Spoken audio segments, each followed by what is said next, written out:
Episode 9 of Pluribus is arriving next week, and there are multiple questions surrounding what will happen in the final episode of Season 1. Did Carol play a smart game of charm offensive even though she clearly likes Zosia? And based on the title for the final episode, will she choose Zosia and the others, or Manousos and saving the world?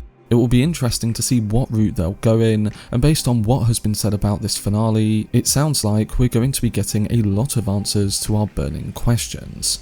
So in this video, I'm going to be discussing my predictions and theories for Pluribus episode 9. Before I get into it though, if you want to see much more content on Vince Gilligan's Pluribus, then don't forget to support this upload by giving it a like rating and subscribing to the channel. But without further ado, let's dive into my latest predictions and theories for Pluribus.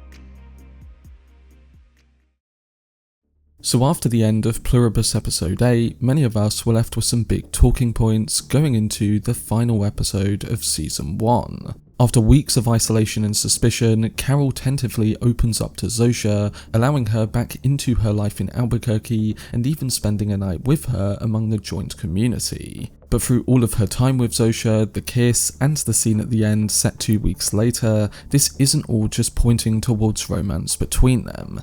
And that's because there are things that indicate that this is also part of Carol's shifting strategy against the Hive. Instead of attacking or avoiding the Hive, she's using this closeness to ask questions, gather information, and challenge her own fierce independence, adding new insights to her long whiteboard list of what she knows about them. The others even rebuild Carol's favourite old diner in an attempt to charm her, a gesture that ultimately backfires when she sees it as manipulative rather than sincere, underscoring the fundamental clash between individuality and a unified purpose. Amid the more intimate exchanges with Zosia and the Hive Mind, we also get key revelations about the origin of the alien signal that caused the joining, tracing back to a distant exoplanet, and we learn that the Hive plans to build a huge antenna to send that signal even further into space to affect more planets. If true, it all hints at cosmic stakes beyond just Earth.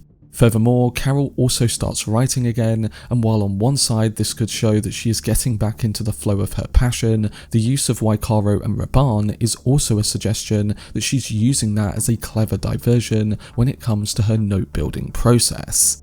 And finally, on the horizon is also Manousos, the other immune journeying towards Carol, finally closing the distance and setting the stage for a collision of paths come the season finale. Now, the title for episode 9 is La Chica O El Mundo, translating to the girl or the world, and we also got a description for the episode on Apple TV. It reads, Manousos arrives in Albuquerque and complications ensue, and Carol visits the last best place on Earth. So based on this, what could we see happen in this final episode, and specifically, what choice will Carol make when she meets up with Manousos?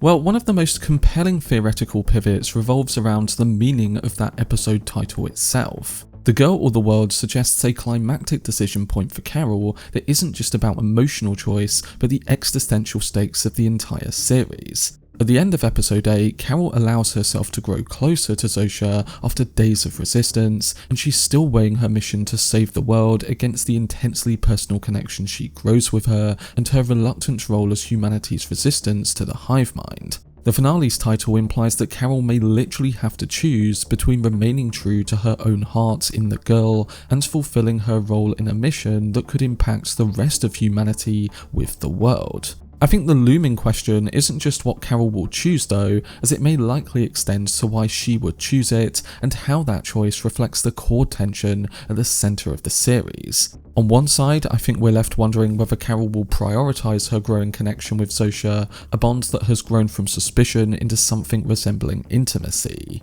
Throughout the season, we've seen her resist the Hive with ferocity, not just because it threatens humanity, but because it threatens the messy, imperfect, and fragile uniqueness of human life. Choosing Zosia might mean abandoning her global fight, but refusing that mission also forces Carol to confront whether preserving individuality can exist without preserving the wider world.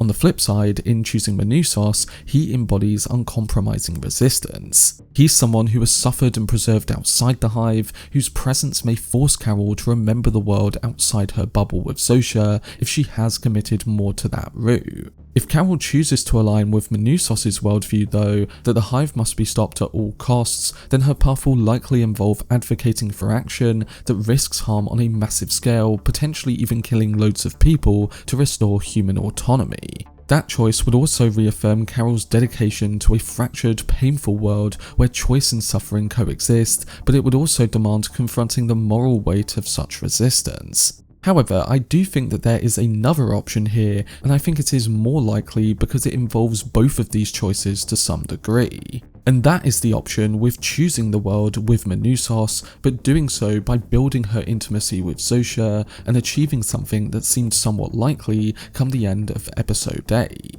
What I'm hinting at is how Carol's closeness to Zosia, getting her to say I instead of we, and her recounting memories of the real Zosia could pull her towards true individuality. Rather than saving the world from the Hive or abandoning that fight for love, Carol might attempt to break the Hive's hold from within by proving that individuals can emerge from it. This interpretation leans into the philosophical heart of Pluribus in whether humanity's essence lies in connection or in the unique self, suggesting Carol might find a third way that redefines what saving the world actually means. Now, there is of course a potential darker side to this choice, and it revolves around the Hive's manipulations of what's going on. Reconstructing Carol's diner or creating environments designed to placate her may be deeper and more controlling than they appear, meaning that her affection for Zosia could be partly engineered. If that is true, Carol's decision might involve recognizing and rejecting manipulation itself. I do think that there's a slight possibility of this happening, but I think it would be way less interesting.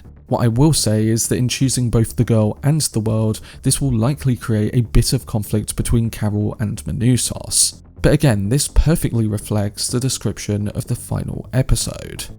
So with all this laid out, what are my predictions for the finale, and what do I think happens after Carol makes this choice? Well, I think Carol and Manousos are able to lay out everything they know, and this immediately reveals to us that Carol was indeed playing a much smarter game against the Hive in episode 8, regardless of her real affection for Zosia. At the same time, I think Manousos will catch on that she has grown an affection with Zosia no matter how she appears against the hive mind. I think Manousos will be frustrated with Carol at first, but as their conversation progresses, I think they'll come to a realization that they can use Carol's choice to hit back. And you may ask how I think this unfolds. Well, there have been some images coming out from this episode in the last day or so, one showing Carol with Manousos, but then others that get a bit more interesting. We see one showing her with Zosia on what looks to be a helicopter, and then another with them in some sort of cabin in a snowy location. I'd have to guess that this snowy location relates to the title as the best place in the world. Now, there's a chance that this might be wrong, but a fan tweeted a long theory back on the 9th of December saying that they think everything is connected to Carol's Waikaro books, and that summarized, they think Carol is going to work out something through her books and through Manousos' research and take Zosia somewhere distant enough to disconnect the hive mind signal. They say that with Manousos finding the 4-beat radio signal, this is what keeps the hive connected. They also say that they believe it isn't broadcasted from space, but in fact here on Earth. When someone gets far enough away from it, they lose their collective state, which also reflects Raban in the Bloodsong part of Carol's book. This fan also mentions that there have been many volcano references tied to Carol throughout the show, and that this would make a lot of sense as areas around volcanoes have lower electromagnetism. I'll put the 4 images from the theory on screen for you guys to read, as there are additional details included. But expanding on this theory, Manousos could obviously give her additional information about his radio signals that leads her to finding out more. She could then be inspired by her Waikaro book and this radio signal info to carry out the process of taking Zosia to an area near a volcano to disconnect her from the hive. And if this is true and it does work, it would prove that the signal can be broken, whether it be temporary or permanent. Because it's just the season 1 finale, I'd probably guess that it would be temporary for now, but I also think I know exactly how this moment could transpire.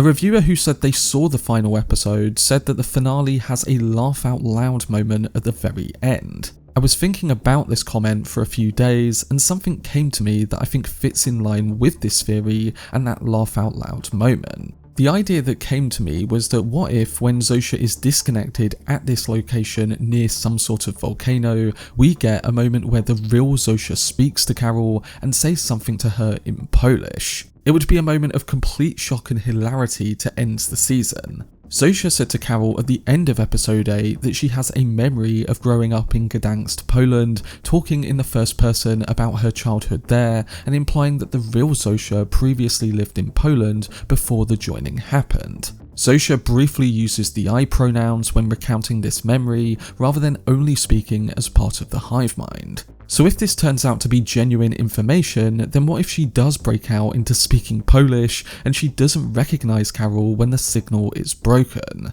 I think it would fit in line with the tone of Pluribus to end season 1, and it would give the audience some important info about the hive going into the second season. We'd learn that the signal can be disrupted, we'd learn that Carol can use her Waikaro novel both as a disruption and a source of inspiration, as the hive apparently loves it, and they wouldn't suspect too much going on. We'd also know that Manousos and Carol would have friction over Carol's love for Zosia, but that they'd be on each other's side when it comes to saving the world and bringing back individuality. And then there would also be a potential reveal of the hive signal not being from space, but actually from somewhere on Earth. I'm not 100% sure about this last theory, but still it is something to think about, especially if Zosia's disconnection does indeed happen. We'll just have to see what happens, but I do think we're going to get some big reveals like these in the season 1 finale. But they were my thoughts and predictions for Pluribus episode 9. I can't wait for the final episode to arrive, and with season 2 already announced, it will be interesting to see where it leads us and what the long-term trajectory of the show could look like. I think we'll be getting some big reveals in this episode, and I can't wait to see what happens when Carol and Manousos do meet in the finale. But what are your predictions and theories surrounding what happens in the final episode of season 1? Let me know down below in the comment section. For much more videos on Vince Gilligan's Pluribus, then subscribe to the channel and turn on your notifications. Also, if you enjoyed this video, remember to leave a like rating and follow me on social media via the links in the description. But anyway, I hope you guys enjoyed it. I've been Cortex, and as always, make some noise.